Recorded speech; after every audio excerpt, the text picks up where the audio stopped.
Okay, I was muted. Hey guys, you all are welcome here. I am so excited. First of all, my name is Milton Tutu, the Growth and Marketing Manager at Seller.co. If you were in the morning session and you had a great time in the morning session, please give me the fire emoji in the comment box, okay? If you had a great time in the morning session, please give me the fire emoji in the comment box. I want to see the fire emoji, guys. Show me, show me, show me, show me, show me the fire emoji. Awesome. I can see Ellie Lights. Amazing. We are back again. Sandra Gabriel, we are back again, guys. It's going to be amazing. This session, this afternoon panel session, trust me, it will blow your mind because we have the best and the best and the best and the best creators here. I mean, we have Temi, Popoola, we have Dr. Joybert all the way from Cameroon, and we have the amazing Adora here also in the studio. And trust me, you guys are going to have a great time. Gloria will be facilitating this session today, the panel session. Gloria is an amazing compere and an event host. I'm just going to do a brief introduction of Gloria and leave the studio for her to come in and do her thing. So Gloria is an award-winning radio presenter par excellence with over 3 years experience doing this. I mean, with over 3 years experience being a radio presenter, being an amazing compere, and trust me, she knows her stuff like she knows her last name. She's so good, right? And of course, she has, worked with various industries, like Premier FM Ibadan, and she has facilitated various events like Campus Group and Spell and Sound. I mean, a whole lot of things that she has done in this industry, and I'm so excited that she's going to be facilitating this session tonight or this evening. Gloria, you're welcome here to the studio. You're welcome here. So good to have you here. Hi, so good to have you Hello, here. everyone. Hello, everyone. Welcome. Thank you so much. Gloria, you have so Gloria, you have a whole lot of people from different countries seeing you right now. At least before the stream is done, over 300 people, right, will be able to see this. So, I mean, you're in the spotlight right now. Do your thing. So I'll be leaving here right now to allow you, go on with everything. Amazing. Bye. Amazing. Thank you, Milton. Hello, everyone, and welcome once again to the panel session. If you're just joining us, you've not missed too much, okay, because we're going right into the panel session already. Milton has already introduced me. My name is Gloria Olufe. I'm an award-winning radio presenter. I'm also a certified event compare. All right. I also teach you how to speak well. So whatever it is you're joining us from around the world, let me see your favorite emoji in the chat box. Quickly drop me your favorite emoji in the chat box, everyone, so that I can welcome you on board. So we can do this. Can I see? Come on. Energy, guys. Energy Lifestyle by RNA. Thank you. Adida Moladipoji. Thank you so much. God will, I can. Welcome on board, guys. Come on. Energy. I want to see your favorite emoji in the chat box. L Light. Yes. This Lifestyle by RNA. Beautiful. Welcome, guys. Welcome. I'm really excited to be doing this. And I mean, the topic we're going to be treating today in the panel session is one that everybody's interested in. We're talking about money and how that you need to turn your skills, your talents, what it is you know how to do, and turn it into money. Because many a times as creators, we just find out that we have so many skills. We know how to do so many things. We're good at so many things. But when it comes to turning it into money, we do not know how to go about it, okay? So this panel session is going to be teaching you how you can go about turning your skills, turning your talent, turning your creative work, whatever it is you do, into money. It's important, all right? So the topic for this panel session is how to take your share of the creator economy. How to take your share of the creator economy in the corporate sector. And my panelists are amazing people. I'm excited about the panelists I have today. I'm really excited about them, and I cannot just wait to have a chit chat with them. Adora Nwodo is in the building. I also have Temi, Popoola, the mighty Temi, Popoola, and Dr. Javnyuy Joybert is also in the building all the way from Cameroon, and we will be playing their video, okay, just to introduce them. So let's start by playing the video of Adora Nwodo so that everybody can know exactly who she is. Okay, are we ready with the introduction video, please? Adora, please.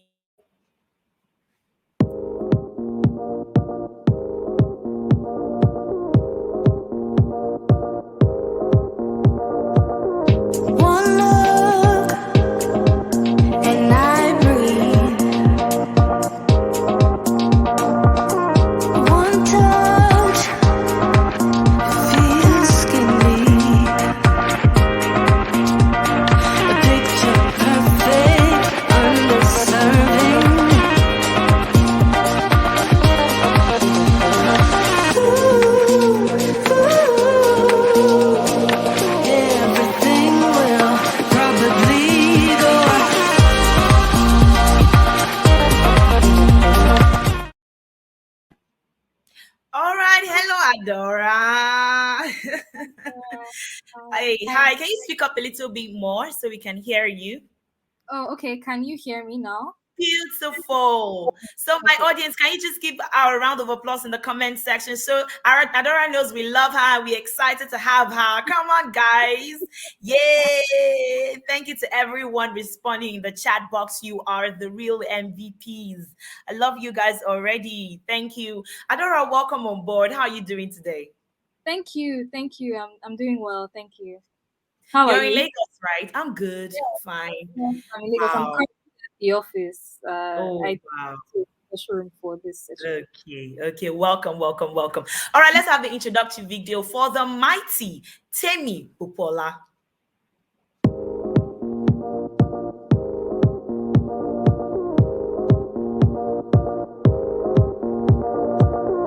One look and I breathe. One touch feels skin deep. A picture perfect under serving.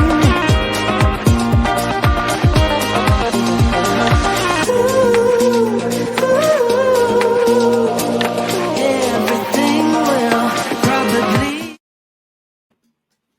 Hi, Temi. Hi, Gloria. Hello, Adora. It's great to be here. Hi, Temi. Temi, how's it going? How are you doing? Welcome, Temi, everyone in the chat box. Yes, I love the energy my people are giving me. I love it. Bemisola, Annie, Akinyemi, I love it. I love it. Temi, how are you doing today? I'm very well. Thank you. Thank you for having me. It's great to be here with the other amazing panelists. I'm looking forward to hearing from them and to sharing too. Thank you I for know, having me. right? You're in Lagos, Ba. I am. How is the fuel scarcity? Phew! I mean, it is what it is. And don't forget to ask about the Lagos heat too. Has been something. honestly, So imagine for honestly, scarcity and then there's Lagos heat. So you have to get honestly. well. I mean, even if you Sometimes I are ask myself, indoors, who you have to get opened the doors of hellfire? Can you just shut it? This heat is too much. It's really crazy. All right, let's have our last panelist, the video to welcome our last panelist. All right, Dr. Jaime.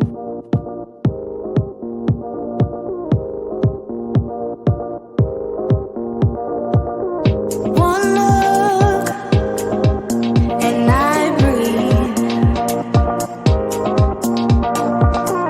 One touch feels skin deep. A picture perfect under serving.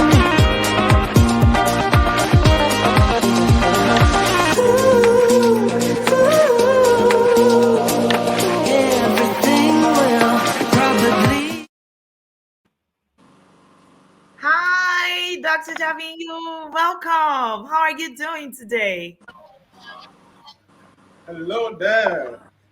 Good to be here, and it's such an honor to be the only gentleman on the panel. So I support women empowerment so much. So good to meet you, Adora, and good to meet you, Temi, and it's so good to share our experiences here with the followers great to of meet you Stella. too, Doc. Doc, how is Cameroon today? How is the weather over there? Cameroon is good. I am in Douala, one of the hottest cities. It's almost like Lagos, what Temi was sharing about. So, uh, but it's fun. Business is amazing. This is where all the money is being made in Cameroon. I love that. I love that. And congratulations on winning the third place at the just concluded African Cup of Nations. I mean, you hosted and you came third. That's some win there. Yeah, Congratulations. yeah. That's our consolation prize. So, I know, right? All right. So, welcome uh, everybody. You're in for a swell time. You're about to learn. So, get your pen, get your paper, get ready to write things down because my three panelists are hot. They're going to give it to you like never before. So, if I were you, all right, I'm not going to allow any distractions. Just get set because more often than not, people in the corporate space find it difficult to monetize what they know. right? They know so much, they have so much talent, they have skills, but sometimes they don't just know the types and the ropes of monetization. When it comes to making money, they do not know how to go about it, okay? But these people, these panelists of mine, they have successfully transformed their skill set and knowledge either into books, coaching sessions, or services, even the corporate space. And today, we will want them to show us how they got to do it so that we can replicate their process. All right, so we're going to be talking about how they can turn their skills, their talent as creators into making good money. All right, because I know that so many people want to do different things, but they know they need money, because what's the essence of being so good at so many things and you're not making money from it? You get tired of it. Money is very important. Now we're talking about how we can turn our skills into making money. So I'm going to be starting with Adora today. All right.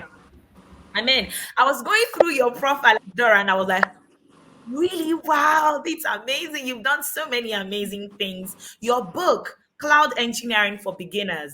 It's amazing to know that you are a software engineer, a woman doing amazing things in the tech space. So tell us, how has it been so far for you as a creator, and you're also working in the corporate sector? I know, because it's two different things. So how have you been able to merge both of them together? Um, it hasn't. I haven't actually. I forget that I'm a creator. I'm being very honest, because that's how my life is. I don't want to say I forget, like use that word, but like I just want to say I'll put it like this: being a creator is part of who I am. It's part of my identity. It's who I am every day. The only thing that has changed now is that I have started monetizing that aspect of my life, which I wasn't doing before. So for me, there really isn't a distinction in that sense. I've always been someone that wants to create either music or with art or anything, any other way that I can. And I've just now decided to take a step back and look at how to transform that into cash. That's what I'm doing now. So yeah, nothing has Mm, really changed like that. That's part of mm. my We're having a little bit of difficulty hearing you. Am I the only one? Temi, can you hear Adora properly? I can hear her, but her voice is a little low. Maybe if you could project a little bit. Yes, okay. yes, I would try to. Is this better now? yes, it is. Yes, it is. Okay. My voice is normally low, but I'll try to. Please, thank you so much. Thank you so much. Now, over to you, Doc. Um, I mean, sometimes you have KPIs to meet up, you have things you have to do, you also have to coach, you have to train, you have to do this, you have to do that.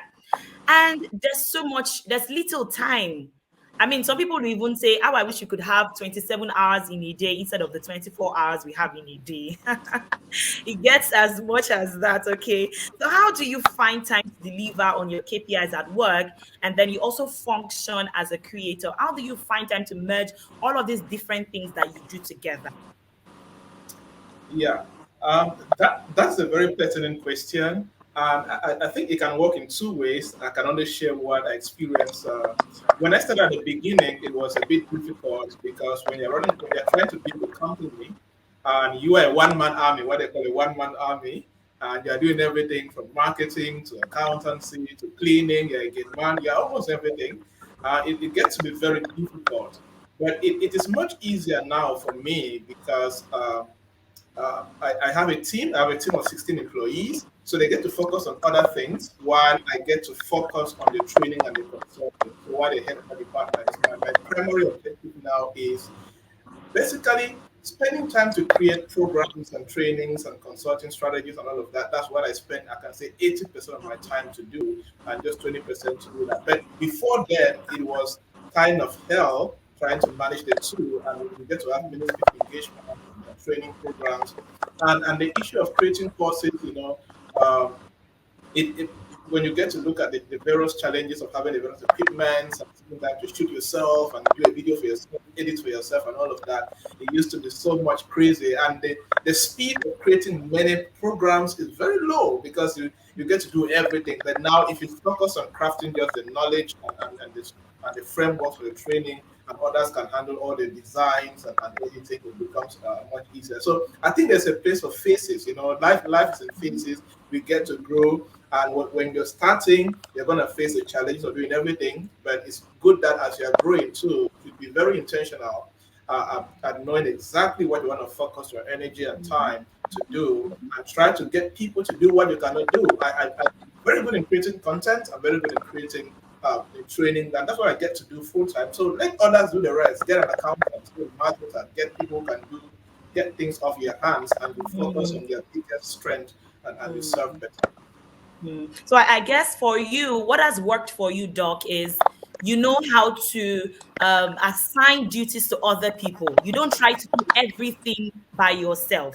Okay, so Yes. you trust people enough that those Yeah. things that you cannot do by yourself, you trust them enough to be able to do To it. get it done. And so you don't feel all choked up, so overburdened with work. I think that's a beautiful way out. Amazing, Doc. Well done. Now over to you, Temi. And meanwhile, please, you can drop your questions. If you have questions for any of my panelists, they will be here to answer your questions. So you can just drop your questions in the comment section so that we can take your questions shortly after. Temi, you are an amazing creator. I mean, I look at you. I've been following you for quite some time, about 5 to 6 years now, and I've seen how you've been able to evolve. Yes, yes. I've seen how you're able to evolve, and you've so much spread your tentacles that you're able to do different things now. You are a lawyer, you are a journalist, you are a compare, all right. Voices and faces is there. You're doing so many things. What has been your best experience so far being a creator? Out of all of these things I've mentioned, what is that one experience you've had that you're like, wow, well done, Tim? Okay, I mean, now that you say one, I have to pick one out of a few that come to mind. But I remember there was a time I put up content on LinkedIn, right? I mean, I'm trying to pick between that experience or the YouTube experience. I think I'll pick the LinkedIn experience. So I put out content on LinkedIn, and I started to receive feedback. And since then, it has been like the same thing. And I started to receive feedback from people who would just stop by my DM just to say, thank you for your content. This is useful. And I find that I'm constantly looking forward to what you're going to write because it is valuable. And so I started to see the impact of the work. I mean, beyond the engagement and beyond, some of the benefits that come from that. Just seeing lives actually transformed and people helped by the content that I put up. And seeing the feedback, just to see that people are not, and that's just with people. Humans are looking out for themselves, really. So people are not coming to my page to see my content because they want to help me, but because it helps them, really, and they look forward to that. So when I read this feedback, for me, that experience, it leaves me happy, beyond the rewards that come with putting out content. It's just knowing that people reach out and they read the content, they watch the videos, and they are helped. It makes a lot of difference. I can literally see where they were to where they are from their testimonial. That is like a very great experience for me. For you, it's the feedback you get. People telling you that, Temi, your content just answered a long time question on my mind. The content is timeless. I mean, it's a content where you put it out, somebody takes it and then distributes. And then you thinking that you've gotten to just 100 people, you don't know how far that content has gotten to. So the satisfaction you get is from the positive feedback you get from your content. And Beautiful. Dora, let me just pitch in a bit. It's more than the Yes. numbers, right? It Mm, is more than the mm. numbers. The numbers is good because with more people Yeah. you can reach more people and you can send the message. But it is the impact. I mean, That's even right. when there are 10 people, the Mm, mm, impact of what this does to them. I literally see young people reach out to me and say, Temi, I anchored my bed for the first time, but I didn't feel like I was doing it for the first time because I'd watched your videos and I'd taken the lessons. There was one time I went to Abuja and I met this lady who, she was telling me that, there's this event, I did like this and I did like this because I watched your content. Thank you for that. So it's really, the numbers is good. But just mm. looking at, even if there are few, the impact that it, gives the impact on them, that is fulfilling for me. Mm. And I think that everyone on this chat today should take a cue from what Temi has said. You might not get the numbers in the first place. All right, you might not reach 1,000 people. You put up a content as a creator and you're expecting to get like 10,000 people engage your content. And it's like, it's just two people reaching out to you and saying, oh, wow, that was a good job. And then you go, oh, no. And then you want to give up. No, don't do that.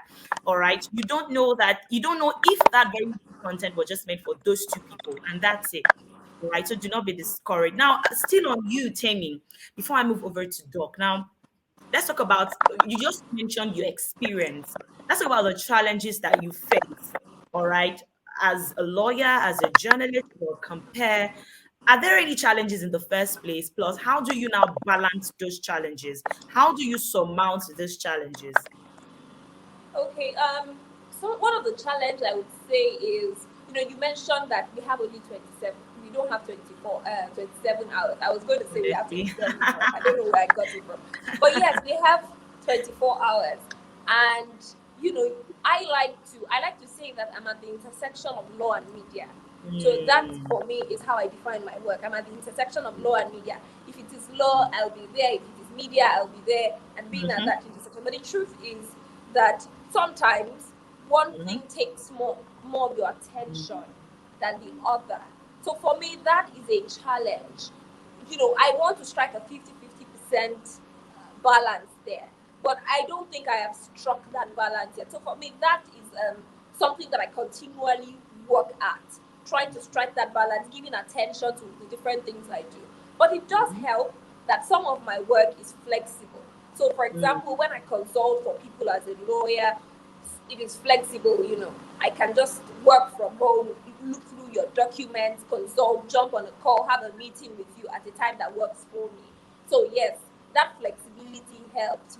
Working with a law firm, working with clients, that flexibility is, it's somewhat helpful. Another thing that helps me is, just creating content at the same time. I think they mm, call it like a warehouse or a power bank for content. That helps me. So sometimes I want to put out content, but I've been so busy. So imagine during December, I was doing a lot of traveling for events. So it wasn't stay at home at that point. It was a lot of physical activities, and these weren't virtual events. It could be easier when I'm just joining in like this. But this time I was doing a lot of traveling. And I also wanted to create content and pay attention to the other things I was doing. What helped me was having a content warehouse where I had already put things there initially. So as I got in inspiration, as I get ideas, I endeavor to note it down somewhere so that someday I will just build on it, flesh it out, and release it. So it does mm, help because there will be days when you have to pay attention to other things and prioritize other mhm, things, and you're not mhm, able to at that time start creating mhm, content from the scratch. mhm, So what mhm, helps me is I have resources already, content that I mhm, put somewhere, and I just bring them out and begin to release them. But it wasn't created that day. So for me, it's just being able to create ahead of time and do that. And with respect to every other thing, being a journalist, being a lawyer, being a compare, and all of those things, I think it is just doing what needs to be done at that time. mm. A 50-50% balance is, I'm on the journey to that. I wouldn't say I have quite struck that because for a lot of people, they know me as the MC, they know me as the media person, but they don't know me as the lawyer. As lawyer. Perhaps my clients or, the law firms that I sort of work with that would know that, oh, she provides these services. Other Okay. people would likely not know because I'm not talking about that usually. So yes, that's a challenge there. But what I All right. do is find out what needs to be done at the moment and do it. And then ahead of time, if for example, I'm here now, there is a deliverable. I know that I'm not going to be available from 3 to 4, and I have another meeting 4 to 5 where I'm speaking at. So what I've endeavored to do is send my deliverable, send the document ahead of time. So it's more work, to be honest, it's more work. But I know we can do it. I know everyone who is here can do it, and we would not give up. We'll continue to, strive to Absolutely. have that balance. Absolutely. Thank you, Temi. I mean, it's you said a lot, having a content bank, setting your priorities right, knowing what to do and when to do it, because you won't always have time to create content. When there's a content back, you just pick up from and then you make public to the world. Amazing. Adora, I mean, I really want to hear from you before I jump into doc. Okay, how you do yours as a software engineer. All right, how do you also go about training people and creating content? All right, how do you surmount your challenges? One very important thing. Please let me know if you can't hear, so I can try to be more audible. I can But hear you. one very important thing that I do is something similar to what Temi does, especially with my YouTube videos. So I do this thing where I bulk create, right?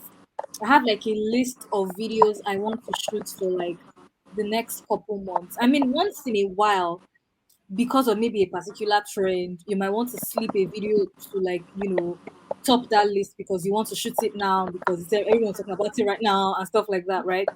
But when I'm in a space where I have to make a video, first of all, most of my videos I kind of always dress up for. So I'm not going to wear makeup, finish dressing up, set up all the lights, and then go and shoot the video. It's not going to happen. I'm going to shoot at least four that day.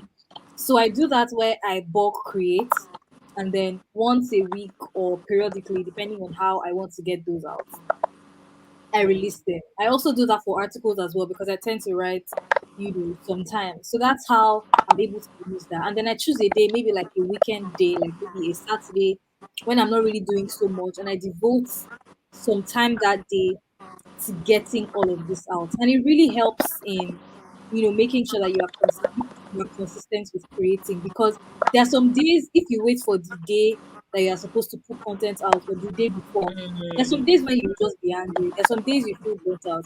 There's some days something would even come up and you don't even know. I've had situations where I have like backup video content because of bulk creating that I've done. But because there's a trending thing, I just, quickly go and shoot a different video and then I post that one that I just shot now because it's trending. And then the backup one sort of still stays in the pipeline. And then a day when I don't have any video to post, I remember that, oh yeah, there's this video I've not posted. And like it has saved me few times to actually have something to post, even if I didn't sit down to shoot or record a video because of maybe how I was feeling or how much work I had to do. Another thing I do is that I plan my time. Like, so, and I'll use maybe when I was writing my book, for example. Because I mean, at the end of the day, you're writing a book. First of all, you think about how you want to write the book. Like, you lay everything out, the skeleton, and like you now start developing each chapter as it comes.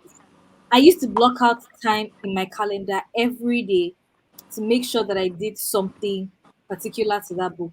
Whether it was research, whether it was writing, whether it was creating some imagery, stuff like that, it also helps. Another thing I want to say is have a place where you just throw random ideas. It might not develop into an actual thing just yet, but you might come back to that in a couple weeks and it will make more sense. For example, there are some days when I was writing my book, if I sit and I try to write, I wasn't able to write. But there was still a lot in my head. So what I will do is I'll take my phone, I'll start recording, and then I'll talk for like 20 minutes, and then I'll go about my day.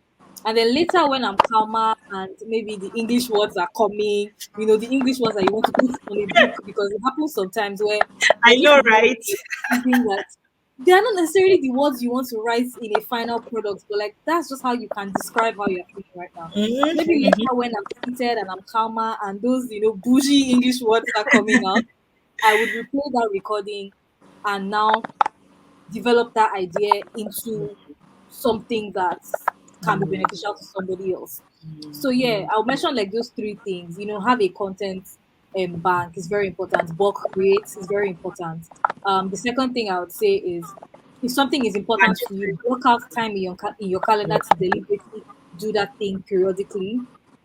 And the third thing is don't waste any idea that comes to you, even if you are not in the space to create.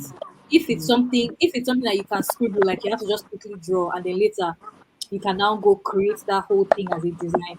Do that. If it's something in your head like a bunch of words, record that. Don't just let that thing fly away because it just may never come back. And it might just be that one thing that you actually need to put a lot of things together. Amazing, Adora. Like you just hit the nail on the head for me. I could legit relate to everything you were saying about, especially part of the English. Sometimes It happens. It really not just does. coming and you're asking yourself, what is going on? I mean, I read English in school and you're like, what's happening? So just exactly just scribble things and then come back to it. All right, Doc. Let's come over to you quickly. Now, interestingly, Doc, you're a coach, you provide training, consulting, and financial solutions. Like Doc just does so many things.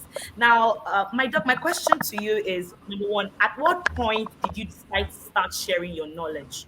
When did you know for yourself that okay, um right now I think I'm ready to start taking on mentees, I think I'm ready to start mentoring people, I think I'm ready to start sharing the knowledge I have? How did you go about that, and how was the process like for you, coaching, training, mentorship?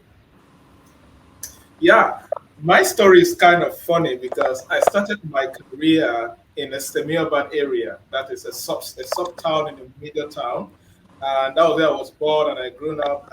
And I just moved to a bigger city like 3 years ago. And when I started all of this kind of training and coaching, it was something new.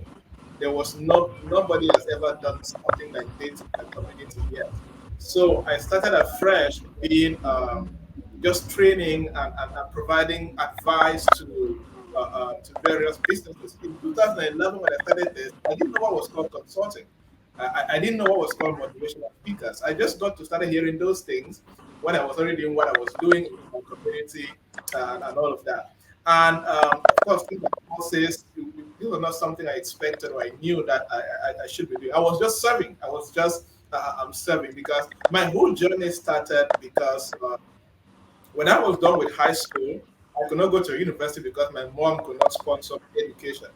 And there were many young people like that back in the community who did not even get high school diplomas or who did not even go to university also. So I organized this small training center to train young people on basic things like how to market, how to buy and sell, just that was the whole stuff to give them skills and knowledge and all of that. And then people started coming for more advice, for more questions and all of that. And that was how the whole career started. I started reading more about it to understand how the whole thing started. But it was the real part of creating courses and writing books and ebooks and all of that started about 4 years ago when I noticed that there was already that national phenomenon about the work I was doing right in that small town. And people started asking for, okay, do you have a book? I only wrote a book because people were asking for a book, not because I planned to write a book actually. And same for courses, like people started asking, do you have some of your recorded sessions when you speak somewhere? Can I buy? And okay, I think I need to start recording them and keeping them. That's why most of the programs that we get to do and sell, majority of them are a lot of speaking engagements, academic engagements, and so on. Because I get to have so many of them every week, sometimes 5 or 4 every week for the last 10 years. So it's a huge bank to do that. And of course, I think it's also the place of learning. I'm Mhm. becoming better at it. Like I didn't know about Seller actually. I got to know about Seller last December. Yes. So and I just jump on it since I had a lot of data. And in Cameroon, we have this issue of online payments, receiving payments effectively. So Seller was like the savior for us content creators. PayPal is not effective here. Online payments are a big challenge because many people, the banking sector is not as penetrated like in Nigeria and other African countries. So it has helped many people too, both the creators, to be able to tap into this. And of course, people can, other experts can attest it's a continuous learning process when it comes to creating courses, creating more value, and seeking better ways to channel what you so that people can be able to benefit from the value that you create. I love that, Doc. I think people requesting for your speeches, requesting for your training materials, those are the things that spurred you to say, okay, I think it's time to start documenting everything I do for other people to live by. So when you go for your seminars, for your talks, for your conferences, you begin to document them. So when people ask, you have something to present. I think the demand on your talent, the demand on your skills is what has made you give out to begin to train people. I love that. We have a couple of questions already. And I mean, Temi is going to run off real quick very soon. She's going to be having to leave us in a bit. But I'm going to ask all three of you this question about how to monetize. Sometimes it's a big challenge for young up and coming creators. A lot of them go, oh, I don't want to overprice, I don't want to underprice, because there's the issue of how do I charge my clients, how do I know how much it is that how much will a job worth. All right, so what's your advice? How do you think that young creators should go about charging clients, Doc? Um, I think the first thing is to first of all build the reputation or the credibility, or not become very popular or influential from that level, but just be able to position yourself as somebody people can pay for. Because one thing in like in writing books, the truth is that no matter how good your content is, people buy the person first who wrote the book before what is inside. You know, there are many people that when they write a book and they just put it on pre-order, thousands of people buy it before considering what is the content of the book. So I think it's important to invest a lot in building competence and of course, building reputation. The second thing is to know how to package whatever you have to give out. Many people have this challenge of, not understanding what to package and for who. And that's one thing, because you cannot, as a creator, you get to understand that you cannot sell to everybody. There are some particular people that you know that they are primary target market and you get to understand. That's why as a creator, you get to understand that when you price some people, they'll say you are too expensive. Meanwhile, if you give the same price to the right market, they pay you without asking for questions. The difference is, are they the right people that that get to invest in what you do? They see the value they're going to get from what you give them. And I think the last point I really encourage people to do is to intentionally invest in their marketing and distribution channel, because sometimes you may have issues selling to the immediate people around you because of familiarity, and who will not understand the value that you carry, then they start judging you based on who you were or where you're coming from, or maybe who they have been seen around. But there are some people beyond your immediate vicinity or environment that when they will see the value you're selling, they will understand the value first before analyzing who you were or what you can do, and all of that. All of those things are very important in the whole process. And it's good to also command authority in a specific area. I like to call it specific knowledge. It's very important. And specific knowledge could be that thing that, I always say, should be something that another person cannot go learn in a school, right? You can train yourself to learn something that is so peculiar, is so unique. You can develop your frameworks, your techniques, your own strategies, and frame it, package it in a way that when somebody sees it, if they don't go and try to Google study, they will see similarities. They will not see something specific and unique like what you have created. That way, it makes you look different in how you project the value you have to create. I think we lost Gloria. Hi, Dr. Joybert. Thank you so much for answering that question. I just have to quickly step in since Gloria just left. Sorry about that, guys. Hi, if you're just viewing this right now, my name is to the Growth and Marketing Manager at Seller.co, and it has been an amazing experience with Dr. Joybert, Temi, and Adora. I'm so excited to have you here. That's an excellent question, Dr. Joybert. Guys, please, if you have your questions, kindly drop it on the comment box so that we can take your questions, okay? Kindly drop it on the comment box so that we can take your questions. And I think the next question is going to go to Adora. I mean, Adora, I see that you work with Microsoft. You have your book on cloud engineering. you've made sales of like over 6,000 US dollars. I mean, selling your book on cloud engineering, and like there are other people that want to understand how exactly do you, do your work with Microsoft, have a book, make this sales, and I mean, I'm seeing a whole lot of partnerships going on with your brand right now. How do you like manage all of these things together? And like big ups in all your partnerships. I'm a big fan. I'm a big fan. Let me just put it out there. Thank you so much. So being very honest, right? I don't manage it. That's the short answer. We just tend to take every day as it comes. And I think one thing that has really helped me is like having support systems around, you know, and having support from friends and family, and also knowing when you can't do it on your own and you have to delegate things to either hiring, like, a temporary assistant, or getting somebody to help you, like you just take some weight off you and stuff like that. Just being able to, I think one important thing is that a lot of times people actually think that they can do everything by themselves, and they get disappointed when they realize that they can't. So sometimes it's, knowing exactly what you have to do and planning your life, but not necessarily doing the thing. Like if my skill set isn't needed to do a particular thing, I see no reason why I should invest so much time doing it when I can pay somebody else to go do the thing, and then I can focus on a different thing that would even make me that money back and more. So I think one very important thing is just, the ability to delegate, and also plan your time properly. I talked about blocking your calendar to do things that are important to you. Because at the end of the day, this code that we are writing, if you have a bug, if you're writing code and then maybe you found a bug by 5 p.m., I promise you that bug is not going anywhere till tomorrow.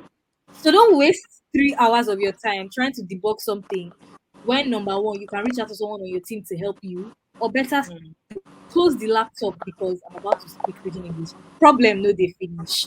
Close the laptop, you get to it the next day.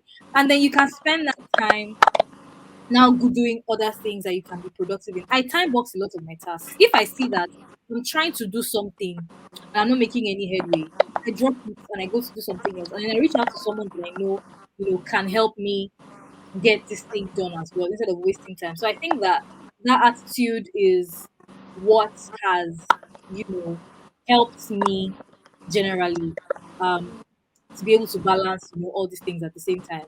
I don't know if it's okay, but I also like to answer Doctor's question, the question Gloria asked. Yes. Just okay. So about, being able to position yourself and then, get clients and stuff like that.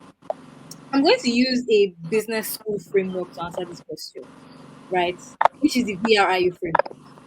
I know that Doctor talked a lot about, value and positioning yourself and becoming an authority in the space, and that's important, right? And that's just like, how much value do you bring? Because at the end of the day, even with your creations, as an author or a book you're writing, most times people bet on the author before they bet on the book. People bet on the brand before they bet on the content. And that is because of your perception over time to a lot of people. Another thing is when you look at startups, a lot of investors, venture capitalists, they will tell you that they're investing in this startup because they trust this person, not necessarily because they believe the idea is an interesting one. Because anybody can have an interesting idea, right? I mean, I don't think that Uber was the first ride hailing app that existed. As a matter of fact, it actually was not, right? I don't think that Facebook was the first social media that existed. So sometimes it's not really about the idea, it's also about the people executing that. And Okay. people tend to trust people. So once they see that, oh, you are someone that I can trust, you bring some kind of value to this sort of thing, then yes, they'll bet on you. So that's the V part. So I'm going to talk about the VRIU first. Then the R is what you are selling rare. Is your service rare in some way when you think about it? Because it's like there's the value, then there's the rarity. And how can you make your service rare? By bringing your perspective into things. Because at the end of the day, there's only one version of you that exists. So if it's that you're writing a book, instead of okay, I'm writing a book about cloud engineering, I'll now go and just Google what cloud engineering is, go and write it down as a show. Google types of cloud and go and write it down as the different types. At what point would you start thinking I'm a fraud? Because I'm Mm. basically taking somebody else thought about that thing and wrote that idea and put it on the internet, and then I'm going to take it, reward it, and put it in a book. But if I wrote a cloud engineering book from my perspective, nobody apart from me is going to have my perspective. So that makes that kind of information rare. And that's something that people would want to pay for. Mm-hmm. Mm-hmm. The Mm-hmm. third thing that I want to say is imitability, which is kind of like, hand in hand with rarity in a way, which is like this thing that you are creating. Is this something that somebody can just quickly go and copy? Mm. Right? Is it something that someone can just quickly go and copy? If it's something that can be copied easily, why can't I just go and meet the other person that can copy it quickly and possibly even tell them that I'll pay them less and they would agree? If somebody can copy your work and I can pay them $1,000 to get the same value of work, and you are trying to ask me for $7,000, why should I listen to you? Why is that 6K gap there? Right? So are you creating something that cannot really, I'm not talking about ideas being copied, because when you think about it, at the end of the day, um what do you call it? Let me use social media. Social media is social media, right? I mean, bringing people to connect. But when you look at Instagram, versus Twitter versus TikTok, like there's always going to be a copying element here and there. Like people, like ask yourself this question: why is TikTok still standing even after Instagram Reels still Mm-hmm. exists? There's something about not being able to take away somebody's, I don't know what the word is. I don't want to use the word essence or entity, but you get what I mean about just even if you take away. So it's not really about the idea. It's not that the idea is what you can copy, but the entire package is very important. So is what Absolutely. you are selling, yourself, your products, every single thing you're bringing to the table, is it value adding? Is it rare? Can it be imitated, like, can it be copied? And the final thing is it organized? When you think about it, is it organized? Are you organized? um is there like a system to what you are trying to do, what you're trying to build, what you are trying to share, the kind of value you are trying to provide? Or is it just 100% chaotic? If you are able to assess yourself and answer these questions, and you feel like you are adding value, you are creating something rare that can be copied, and you are an organized person building an organized product, and in an organized environment, or in an organized way, then you should be able to demand for money that you believe is worth what you are selling. Another thing is Mm. that a lot of times people don't even know their worth. So you see someone creating value that is worth well over $50,000. And the person will be like, maybe I should just collect like 6K, because if I tell them 6.5 now, they will run away. And see, what you are building is something amazing. Wear your big girl pants, walk into that meeting and demand for what you want to demand for. And because at the end of the day, apart from talking about this VRIU thing, I've never it's human nature to try to, bargain, or to try and, what's that word that we use? To try and negotiate. I've never really seen somebody go to buy a car. And when you ask them, oh, how far, how much is this Bentley?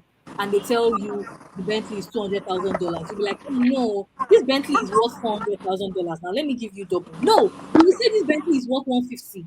So it's normal for somebody to want to, bring you down, not because you are worth smaller, but just because people always want to pay cheaper for things. So if somebody is already going to do it to you anyway, don't start by doing it to yourself. I just Mm. want to stop there after saying All that. right. Thank you so much, Adora. Temi, I have to let you go, right? Yes, you So do. I your just wanted final one. to say something. Yes, I think yes, I've heard Adora. I think she's got brilliant thoughts here. I've heard Doc. Just on the last question that you asked before you went, I yes. want to speak from a personal perspective, because I think that a lot of creators can relate to this. So, because we create,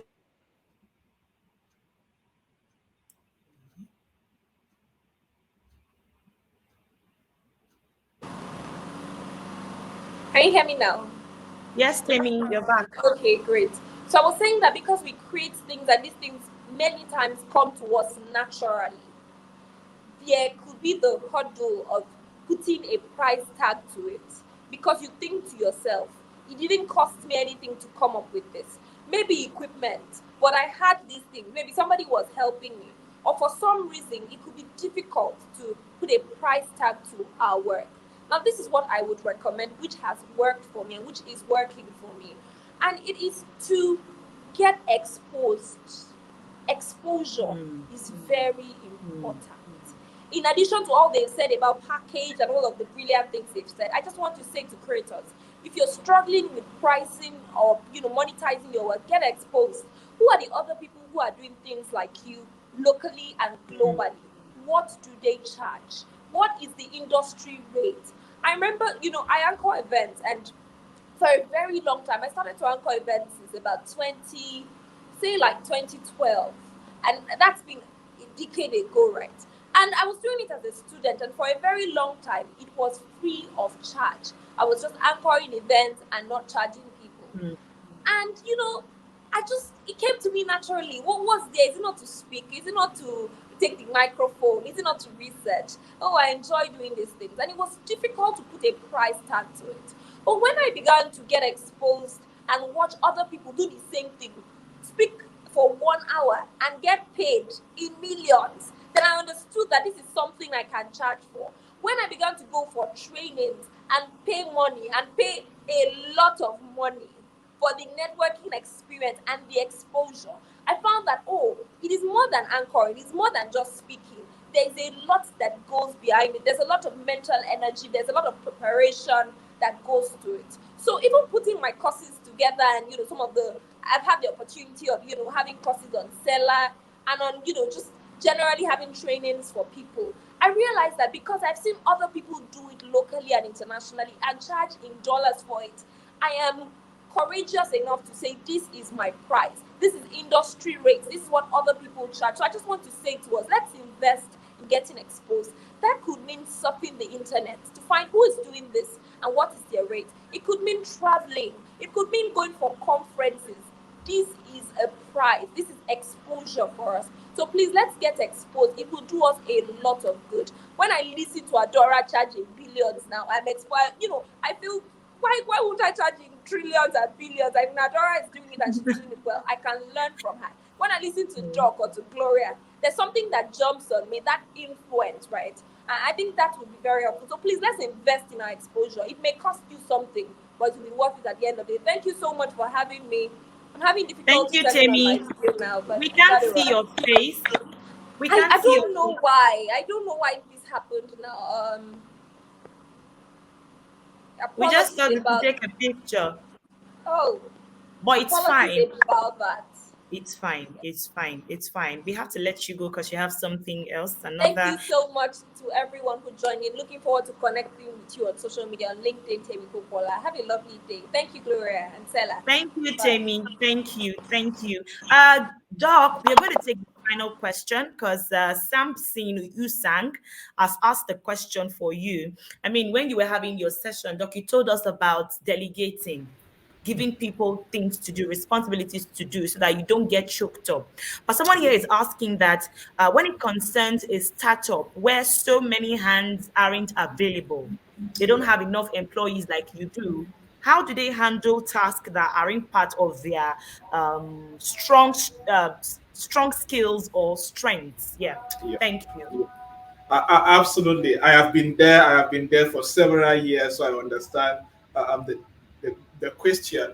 One thing that I actually discovered that made me to actually scale from that startup stage to maybe a much successful business was that I started understanding what my business requires from me at a particular season. Because sometimes as startups, we get to be very busy about everything, and we are not very specific about what can we do at this particular season to accelerate the results that we desire. The truth is that as a startup entrepreneur, there are some seasons. There is a week that your business may require you to be a marketer, And there are some weeks or some days that it requires you to be a creator, to be an engineer. There are things it requires to be a financial manager, or to be somebody who can follow up customers, or to be a negotiator. So just understand what to focus on and know how to make sure you get it done. And one thing about building a startup is you need to know how to burn the ass.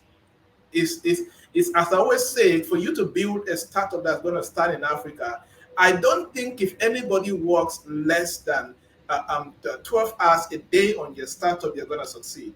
You're going to have it because again, you're doing a lot of things.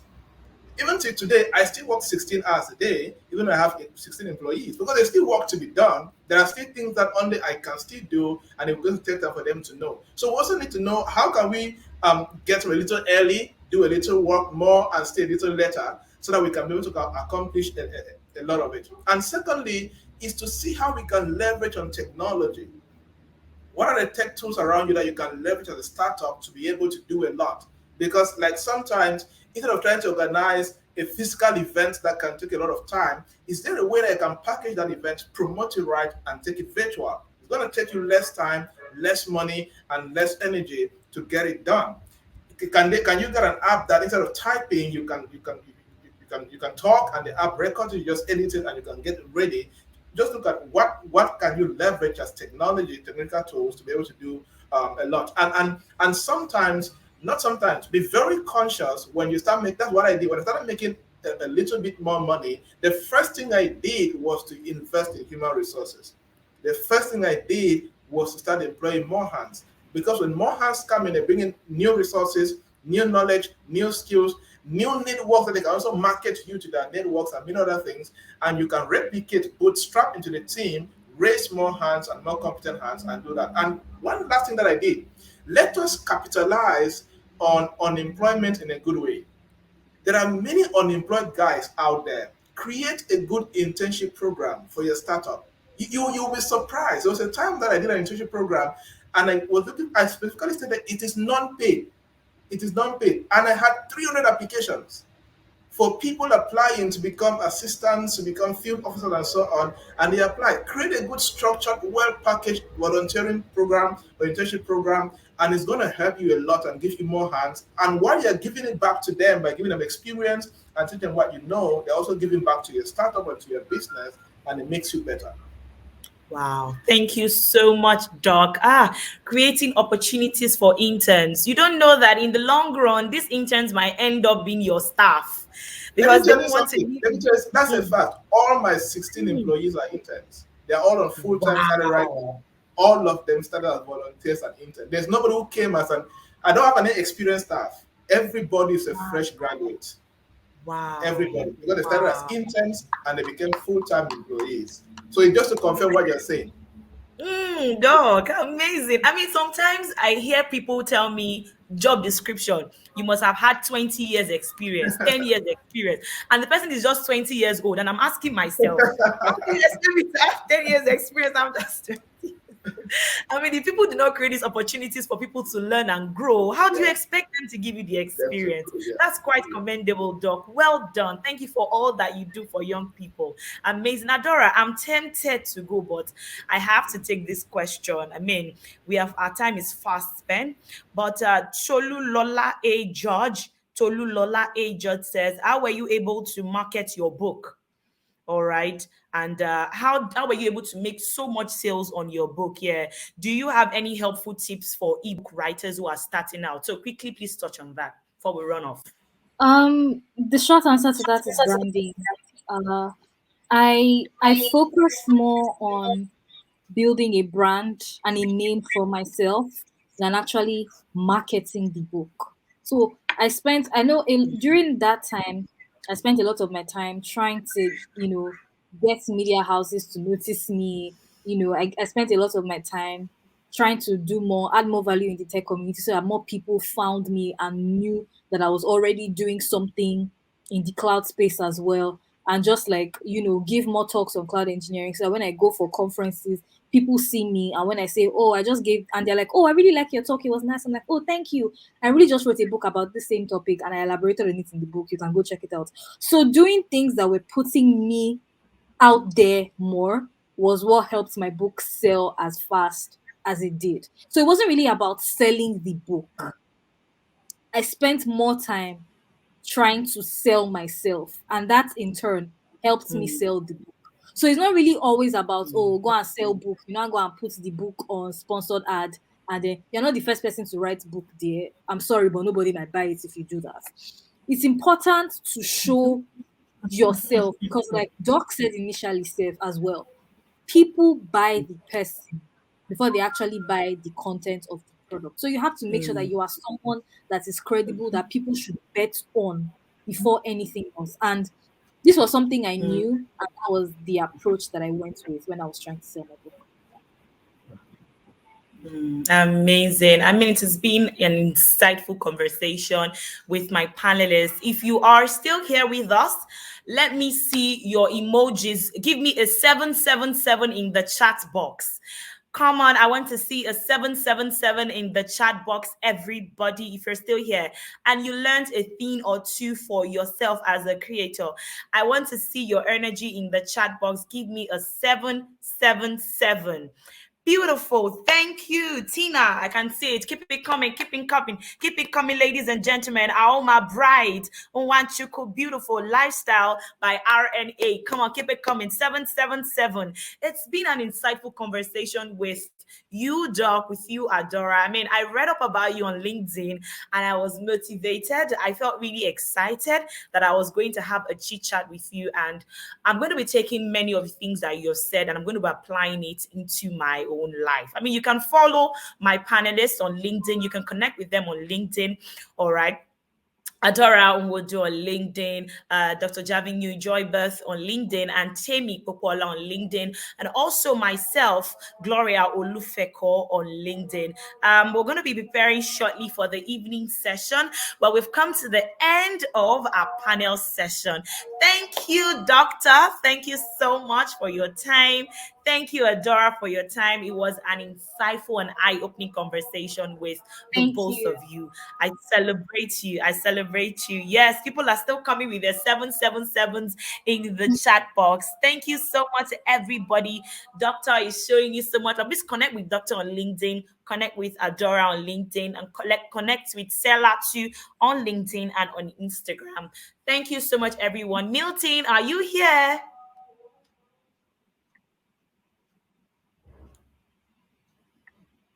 Okay, let's wait for Milton to join in. Many people are still giving me 777 in the chat box. They had a great time. All right, Milton. Thank you so much, Adora. Thank you so much, Dr. Joybert. Thank you, Gloria, for an amazing time. I enjoyed the session just listening to you from the back end. Dr. Joybert, we just met like I think January last year, and we are already doing amazing things together. I'm looking forward to being at Cameroon very soon, planning a trip there.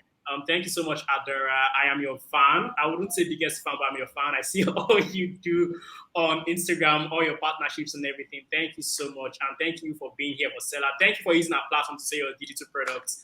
And thanks a lot to Gloria for actually being an amazing compare. Like you killed it. Like you just did your thing and you killed everything.